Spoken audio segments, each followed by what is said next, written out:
Ababaka ba Parliament banyigiriza gavumenti kubiri mu Democratic Republic of Congo. Abantu bayo jibalumbye ekitebe kya Uganda mu kibuga Kinshasa ne bachocha.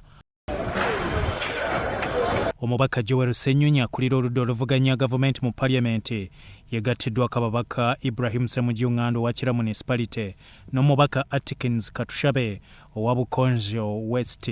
There are a couple of Ugandans who are in DRC. And what's happening there is of great concern to us as a country. Honorable Speaker, for about 4 years, the Ugandan ambassador to DRC has not been accredited. So I actually keep wondering about our relationship with DRC, what it's like.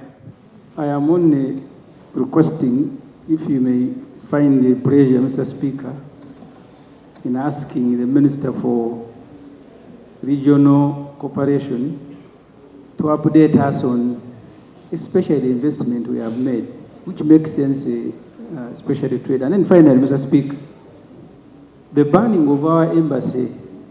Ababaka abalala batidde ku kyandituuka ku bannayuganda abali mu Democratic Republic of Congo n'ebintu byabwe effujjo bwe litandise. Bannayuganda bangi ababadde bakola businesses abali mu hardware abatwala ebintu paka eGoma ne factories mu Uganda mpitirivu batwala ebintu ebyo. So buli we tubeera n'olutalo mu region ng'eggwanga ffenna tufiirwa kuba omusolo tugenda kufiirwa, business z'abantu zijja kufa, probably ojja kuwulira abantu bajja wano nga baagala gavumenti ebayambe okuba nti bakompensatingibwa ebintu byabwe ebyayonooneka oba ebyafiira e Congo. So be baliraanwa baffe abasookera ddala gye tusuubuulira abannayuganda baffe bangi abatwala eyo.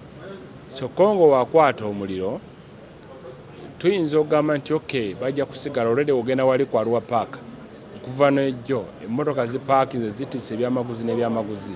So economically oba mu byenfuna Congo tukosebwa nnyo ng'olutalo luli e Congo. Omumyuka wa Speaker Thomas Tayebu ategezezza ababaka nti enkya gavumenti ejja n'alipoota entongole. John Murimba, and he was asking for space on the order paper to bring a statement to update us on the happenings in DRC, especially with the banning of our embassy today. Yes, our embassy this afternoon was banned, is on fire. So I've told him that he should get back to me in the evening when the statement is ready. We can accommodate him tomorrow, okay, as the first item.